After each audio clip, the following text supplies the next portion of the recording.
turn the heat down. It got a little toasty. You know, it's interesting. It's like 20 degrees warmer up on the platform than it is when I step down. Sorry. You guys get a little toasty over there, huh? How many of you are on Facebook? Okay. If you're not friends with me, reach out to me, okay? Let's be friends. Probably last fall, maybe October, my family had a bonfire at my sister's house down in the country. And we actually got pretty much most of our family to join us. So when we were all out there on the porch, there's about 30 of us that are my siblings, spouses, their kids, spouses, and their kids. So 30 of us on the porch, and then probably another 5 or 6 that couldn't come. And then there was 3 in the oven. So you couldn't really see them yet. But since then, all 3 of them are now visible, able to love and adore them. The most recent of which was one of my grandnieces who showed up in the last couple of weeks. And she was so excited to get here. I mean, really excited to get here that she was born in the back seat of the family car. Yes, and thankfully the car had by then pulled up to the side of the hospital, and some side door had a microphone that they could say, baby being born in the car, and all these nurses rushed out and caught her as she came out. Yeah, and you know, I mean, when any new one comes into the earth, we just love and cherish and adore them. And as much as we see them as just these sweet, adorable babies, yeah, that would be her. We just, see what you just did there? You know, you don't, not even related, and see your reaction, right? That's kind of how we see babies. But I'm just going to offer that none of us, okay, very few of us really see her true ID, her real ID. Even parents. I mean, there's, yeah, very few that can see the real ID of a baby that comes in. And I've been introduced to that term, real ID, lately. Maybe you have too. Have you heard that? Yeah, we've got until May, I think, for us to get our real ID in order, which basically will allow us to get on a plane. So if you want to fly after May 7th, you have to have a real ID to be able to do that. And so what we do is we gather our data. You know, some of us who have had more than one last name, it's requiring a lot of paperwork to gather to prove marriages and divorces and, you know, what do they call that? Your maiden name, things like that. And still, we can gather all the data we want in time to have our real ID, and we still have no clue what our real ID is. This is true for most of us. And during my first decade of life, 93% of Americans were choosing an identity of Christian. That's a big percentage. 93% of Americans called themselves Christians.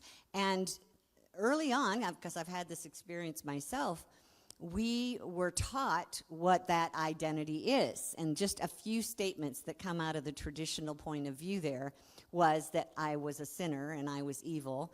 I was conceived in sin and brought forth in iniquity. I was innately fallen since birth and incapable of true goodness.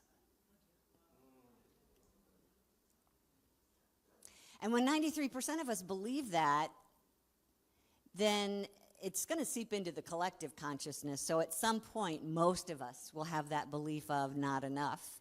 And once that gets solidified in us, the ego that we begin to develop just takes that and runs with it and says, this is who I am. And we let it inform all the choices that we make and how we present ourselves.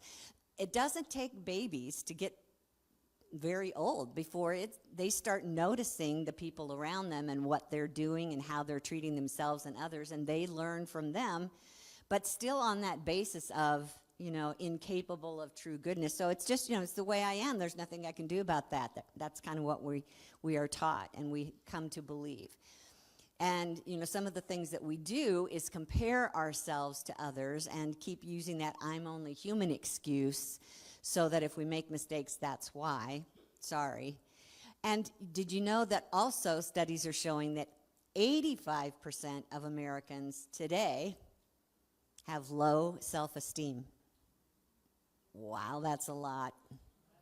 Low self-esteem, 85% of us, which means we believe who we are has something to do with our body image or our sense of worthiness, or worthlessness is more what it's about. That ability for self-doubt. Those are all examples of what it means to have low self-esteem, which also means that we're still unaware of our real ID. Most of us identify as humans, big surprise. And you're maybe sitting out there going, well, of course, it's what we are. And I get that. I get that that is the most common belief about our species. We're human. And when people ask us who we are, like if we're just getting to know folks, we're usually pretty superficial about describing our humanity to others. So we're playing some roles. We might say, I'm a parent, or I'm a student, or I'm married, or I'm a widow. You might be telling somebody what you do for a living, or what your hobbies are. These are all ways that we describe ourselves, and once in a while we describe our accomplishments because we want to feel good about ourselves in other people's eyes. It doesn't matter how old I get, somehow or another, I will still work into a conversation with someone new. Actually, this is not always by choice, but they do say, what do you do? And I say, I'm a minister. And I immediately sense either, oh, I'm impressed attitude, or, oh, I don't want to talk to you anymore. And based on how they react to me, it's very easy for me to get caught up in that response as a human being, to allow my identity to be determined by what they think of. But I also still remember being 5 years old and having a sense of ID based on this boy that I liked in kindergarten who appeared to like another girl instead. And I literally felt lower and less than when I noticed that at the age of 5. So we probably all have some memories that can go back, way back, about that which represents our low self-esteem. And, once we get to know people a little bit better, rather than just be superficial, we might be honest with them about some of the things that our personality represents. It's those characteristics that we use to distinguish ourselves. So it might be, I'm really good at math. No, but that may be something that you have a talent in. You're really good at math. Or, again, I recognized a gift when I was in the first grade. That's where you really start to learn how to read. I remember sitting in a circle of my classmates, and we were doing an exercise where we all had the same book, and we were taking turns reading aloud, and you read for as long as it took you to make a mistake. And once you made the mistake, then the next person would start reading. I could read the entire book without a mistake. And that would be a childhood accomplishment that I would remember to this day. Do you see how that works? You stuff it in, and hopefully I'm not the only one that does this. So your personality keeps shifting based on how you see yourself. And actually, the personality itself is not who you are. It's an attitude of mind. An attitude. Now, if you know anything about attitudes, they're changeable, and you can choose them. You can choose who you want to be in any given moment. You can choose when you wake up to be sunny and happy and kind and excited about the day, and then how many times do we come home at night and say, don't talk to me? Those are personality issues that we choose in any given moment, and people still don't know our real identity. As a matter of fact, when we choose to spend the rest of our life with someone, that's when we really choose to be open about who we are and share some of our fears with someone privately, or our bad habits, because we don't want to go into a marriage with them not really knowing who I am, but they're still not knowing who you are. You're not knowing who you are when those are the kind of things we're concerned about as our fears, our bad habits. That's not who we are.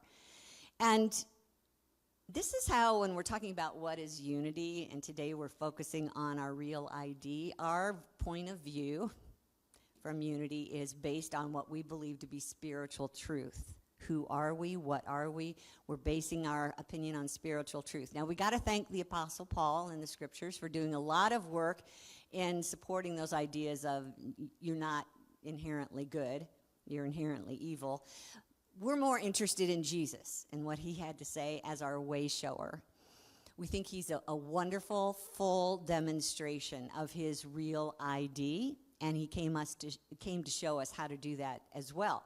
And so he said things like, you are the light of the world. It sounds a little bit different than you're not enough, right? You are the light of the world. He said scriptures up here from the book of John, isn't not written in your law. I said, you are God's. How many times do we say that about ourselves? And who here has read the first book, Genesis, in the Old Testament, that defined us as made in the image and likeness of God? What is God? A being with arms and legs and an attitude that either wants to send us to hell, that wants to judge us, that needs us to behave a certain way, or else we require forgiveness. No, that's not how we see God. We see God as the infinite one presence that fills heaven and earth, that is a consciousness of pure love. It only knows how to love. And now you and I are made in that image. Jesus didn't say too many statements that said God is, but one of the statements he did say was God is spirit. We're made in that image, so that means we too are a presence, a consciousness of love, an expression of that divine. And in the book of John, a few things that Jesus said. In prayer, really, he's praying to God, and he's saying they, meaning the followers here. He said, they're not of this world, even as I am not of it. Get that for a minute. You're not of this world. We're used to watching sci-fi movies that would mean we're an alien from another planet, but that's not what we're talking about. We're talking about that our essence and our home, the nature of being, is not of this physical dimension. If we just spent more time meditating on that every day, you would be amazed at how much you change in your attitude towards life. I am a spiritual being, we say. He also said that the glory that you, God, has given me, I have given them. Glory. You're a glorious being. Take that in for a minute. There's something talking and contradicting me right now in your head. It's probably already listing all the proof that you are not and a glory in the world. It's giving you all the memories. It's bringing up all those past experiences of when you failed and trying to convince you that that's who you are. But our real ID all the time is spirit, an expression of the divine. I am infinite. Say that with me. I am infinite. Notice if you believe that. I mean, it makes sense when you come here on a weekly basis and hear these teachings that you're starting to get warmed up to that idea, but it's still not exactly easy for our ego to buy into that. I'm infinite. I'm eternal. That's going to take some time for a lot of us to let it sink in. And this attitude, it's also an attitude, just like personality is an attitude, is our individuality, which is the word that Unity uses to describe our true nature. Up here on the screen, it's described this way.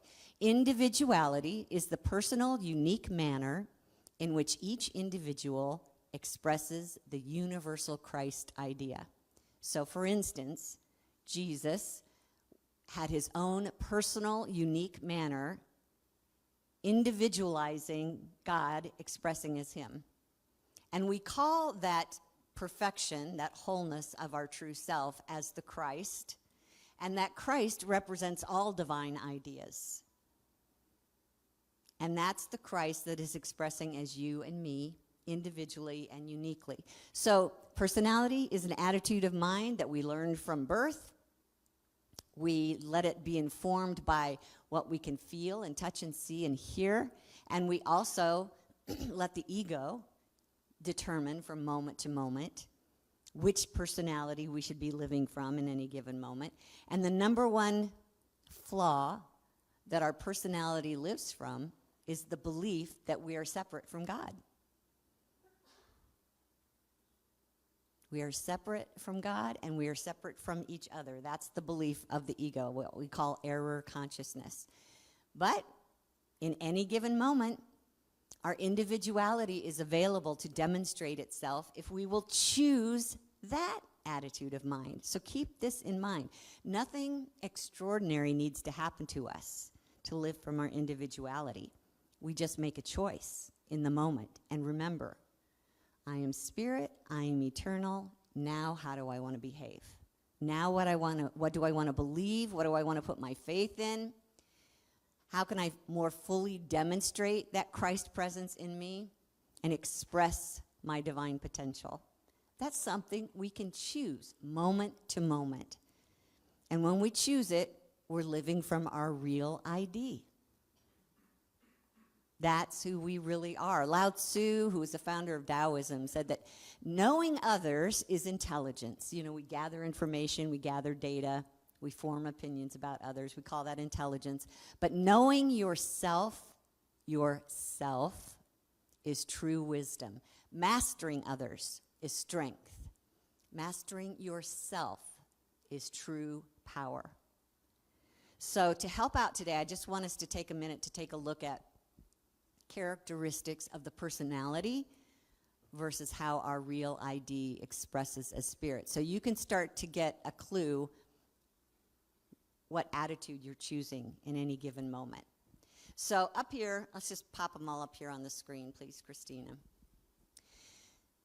Typically, your personality is either feeling judged by God and by others, or the personality is judging self and others, and maybe even God.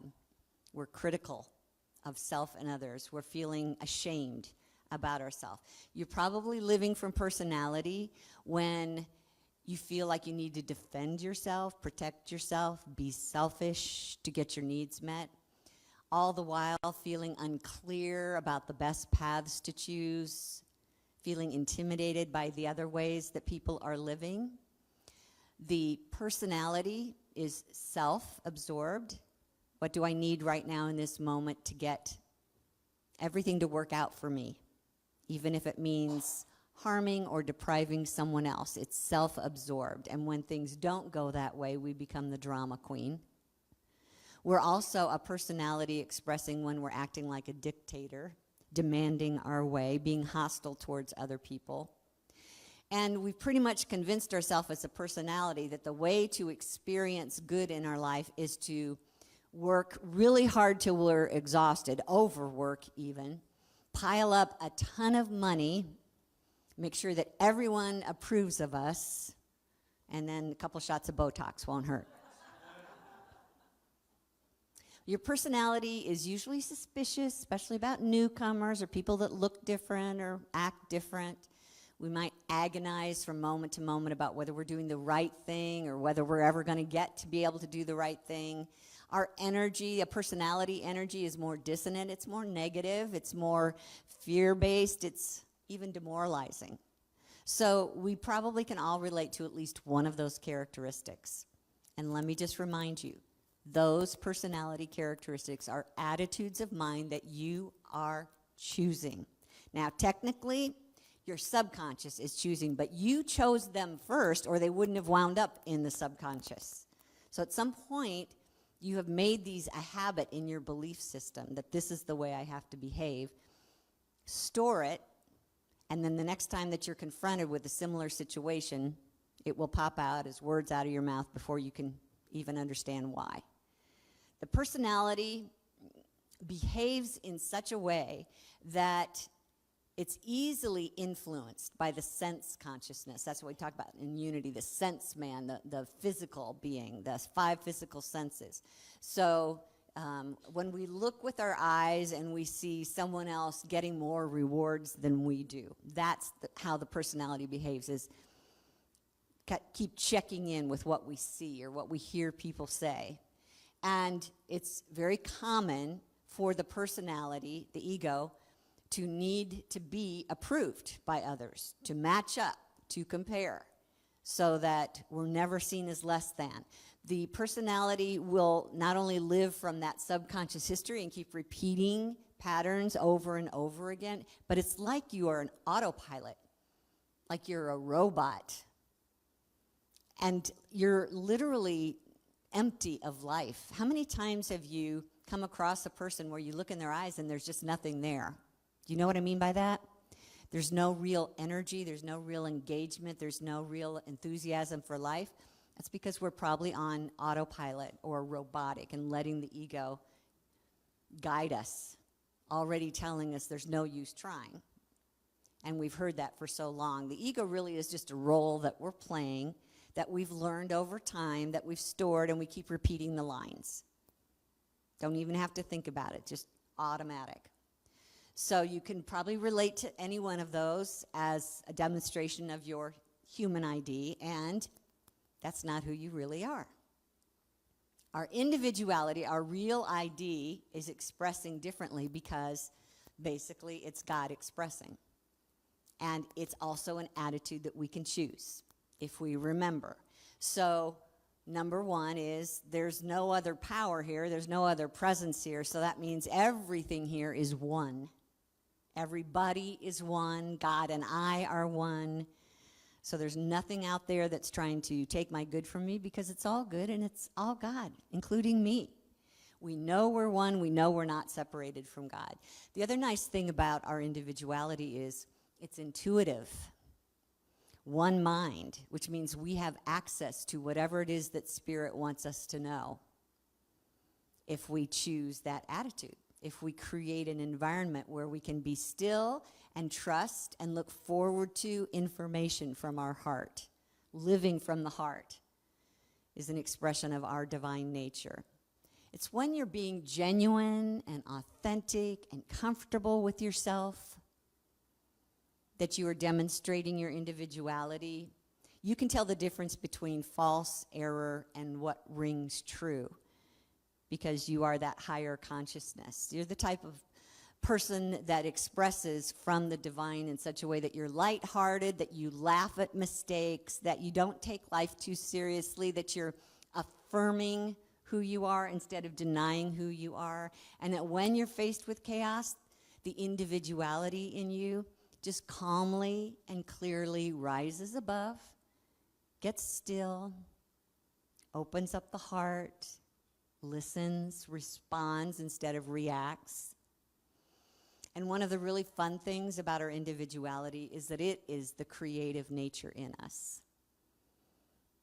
And so we have only begun to come up with new ways to live our life here. Just when you think I'm too old to change or to try something new, remind yourself that you're eternal, that you're infinite, and that divine ideas flow easily into your awareness. That is, if you're making a space for your individuality to express as you. When you feel depleted, it means we need to turn in the direction of our higher self. What is it that the God in me is expressing right now? Is it ever tired? And I'm not saying that your body won't feel tired and that you should honor that.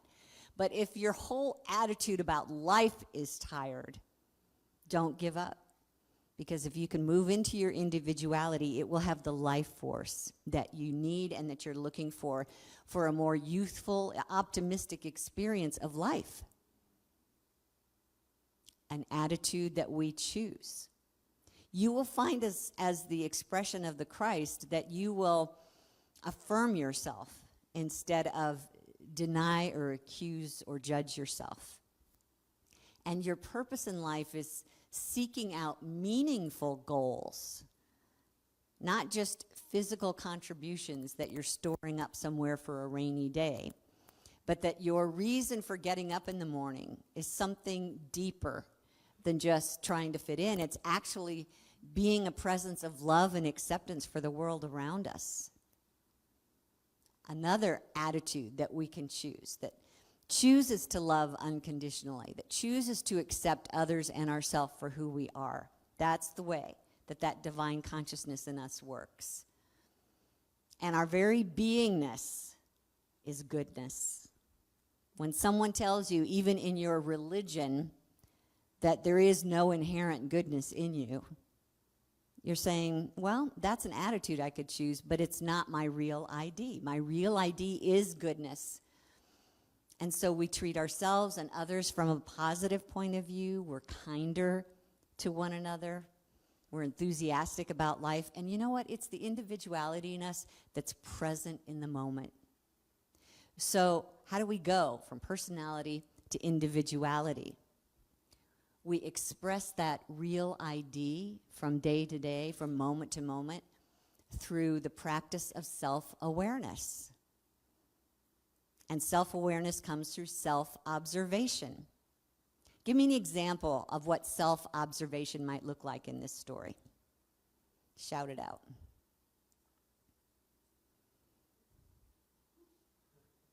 You don't want to admit it?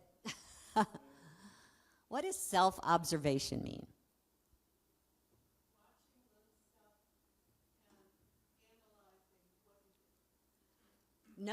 Noticing behavior. Checking in with our response to things and asking ourselves, are we responding from our higher self or are we reacting from our lower self? Most of us are unaware of that. So remember, I told you that I think it was 85% of us had low self-esteem. Only 15% of us are self-aware. Isn't it interesting that between the two of those equals 100%? But 85% unaware, low self-esteem. 15% of us are self-aware. We are taking time to observe. And when we have those moments or those long weeks in a row of negative feelings, those are the wake-up calls that say, you're in your personality. What is your higher self saying about you?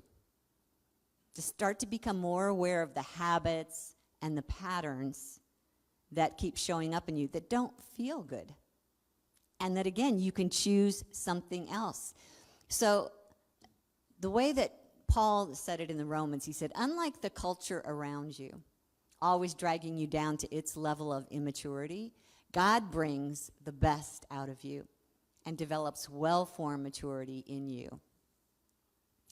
And Anita Moorjani was someone you may have heard me talk about who had a near-death experience. Her body was riddled with cancer, and it began to shut down after the doctors had given up on her. Anita was someone that was being influenced by many different cultures all at once. You know, it could be that her family was Hindu, but she was going to an English school that actually had a Catholic background to it. She was learning how to speak Chinese, and it was just all these different influences about who she should be. She never felt like she measured up. She felt like she was always trying to fit in with other people. And because she felt like she was always failing at that, she hated herself. She had no self-esteem. She had no self-worth. She had all self-doubt, and she didn't see how she could ever please anyone. And she would say in her book, Dying to Be Me, she would say that, you know, I believe the reason that I died of cancer, developed cancer, was because of this, is that I was always struggling to try and be someone that I was not and couldn't make anyone happy with who I was. So her body shut down. She left the body. She's now just spirit. She's in her real ID. And she's starting to connect with other spiritual beings on the other side. And just being in that dimension, she could feel who she really was and what life was really all about. And given an opportunity to come back into the body with this new attitude that she was choosing. And so here's what she said. The only thing you need to learn is that you already are what you're seeking to attain. Just express your uniqueness fearlessly with abandon. That's why you're made the way you are, and that's why you're here in this physical world. To do what? to express your uniqueness fearlessly with abandon. Only you know who you really are. And in truth, only your higher self knows your real ID.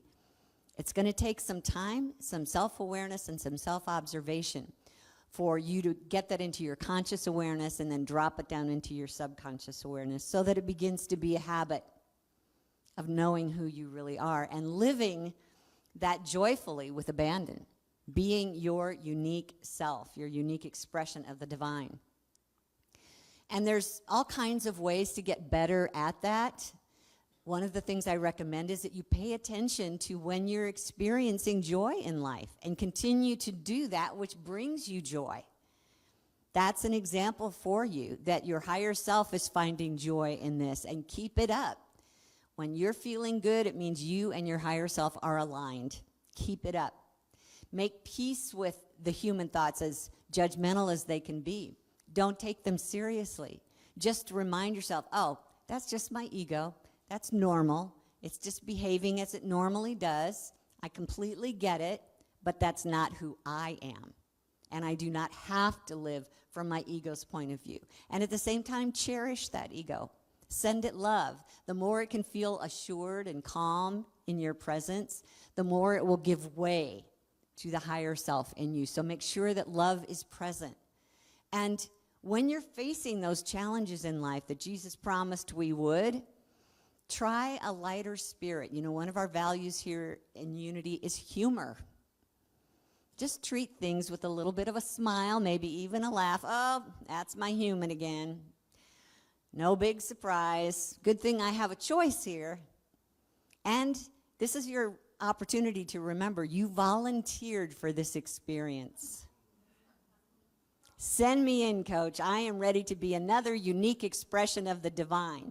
And with that veil that gets thrown over us as we're coming in, it doesn't take us long to use our senses, observe what's happening out here, and start living from the ego. But that's a choice. We can turn back and listen to what our higher self is telling us.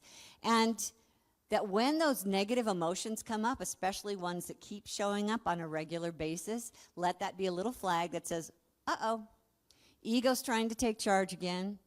It's got a point of view that isn't based on my reality.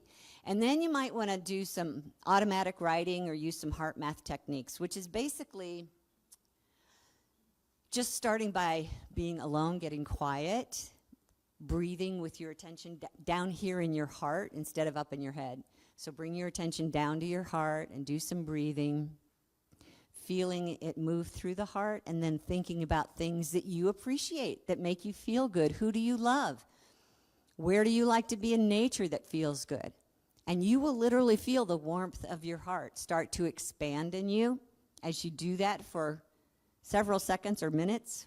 And once you start to feel it, now you're aligned with your real ID. And now you can ask your real ID, as God, as a unique expression of the divine, what would I do in this particular situation? And because you're at that higher energy, you're making yourself available to what Spirit wants to do to show you. We have a real ID that is eternal and spirit. We always have and we always will. The time we're spending here on earth in these physical bodies is like we're just going on a field trip. But it's not where we truly live. It's not our true nature. And the good news is that on this field trip, our soul is getting a chance to express more of itself and learn from these experiences in such a way that the divine in us is demonstrating new things, creating new things, and that's another reason we're here. I'd like to take some time in meditation now, and I want to just use this time to speak truth to you. I'm going to invite you to just kind of close your eyes away from the room and who you're sitting next to, and just open up your heart to ideas about your real ID, and just let them sink in. Give them a chance to be considered and accepted. You may notice a few times with what I say that your ego will say, not even. And then you just go, oh, There was my ego again, just being its normal self. But let me go back to what she's saying and imagine me living that way. And if I were living this way, this could be one of the questions that you ask when I make a statement. If I were living the way that she's describing me, how would my life be different or better, more true? Okay, so let's just close our eyes.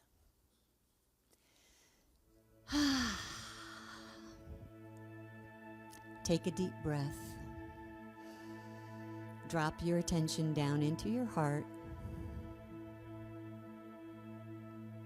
Keep moving back to your heart. As soon as you notice you're in your head, breathe through your heart.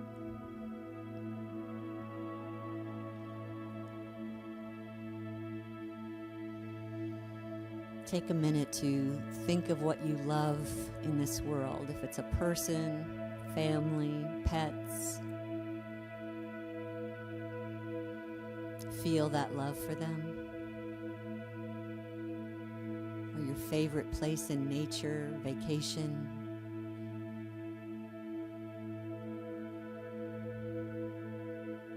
Feel that love and appreciation.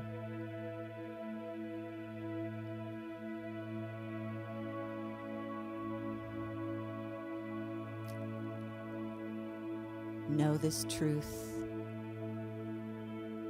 for yourself. Let my words be as if you are speaking. I am a unique expression of God.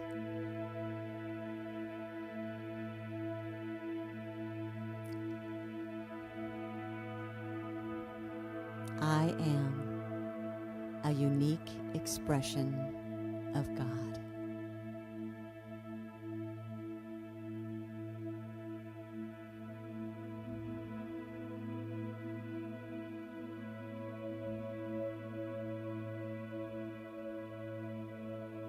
If I am a unique expression of God,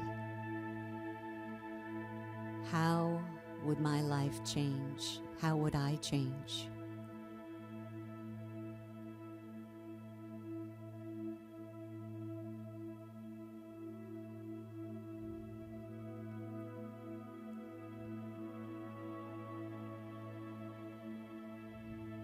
I am the holy force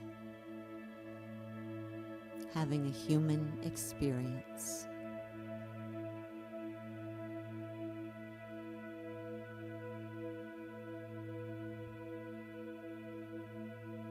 I am the holy force having a human experience.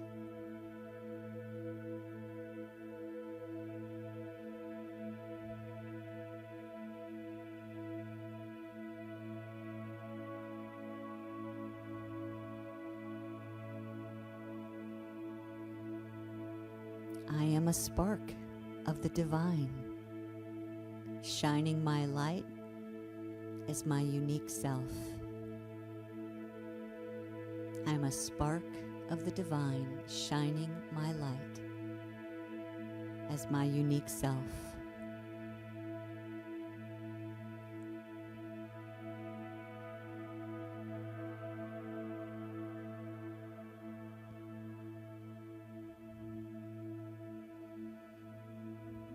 I am infinite and eternal, unbound by human limitation.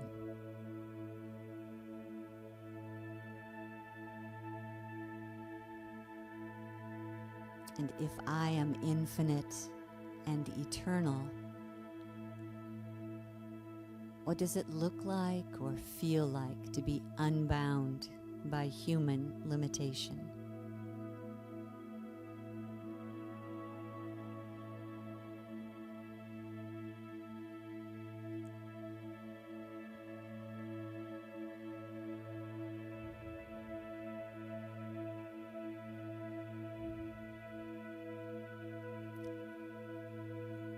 No matter what my false self thinks, I am unconditional love.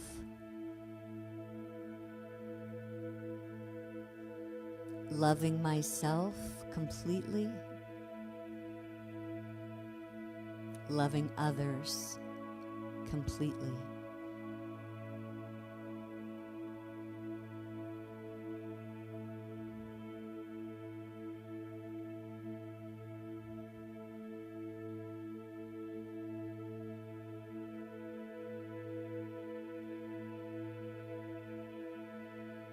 Even when my human ego is confused or worried, I know what is real and true.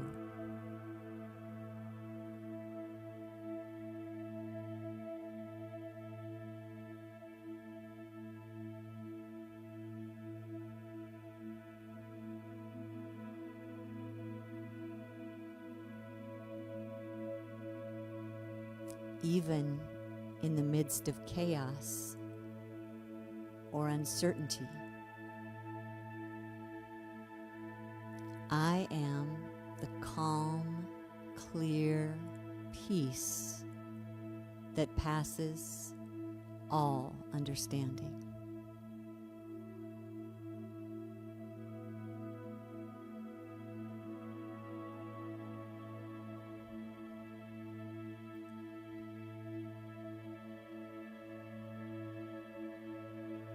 How might my life change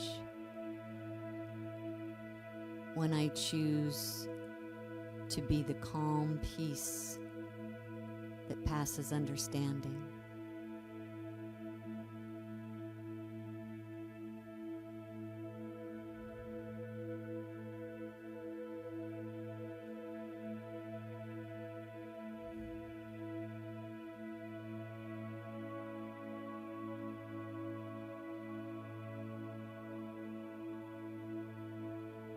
These are the truths of my being, all displaying that I am a unique expression of God. I am loved and I am love.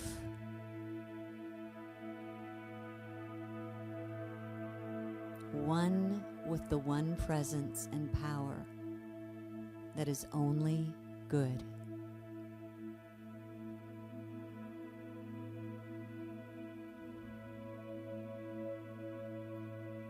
This is my real ID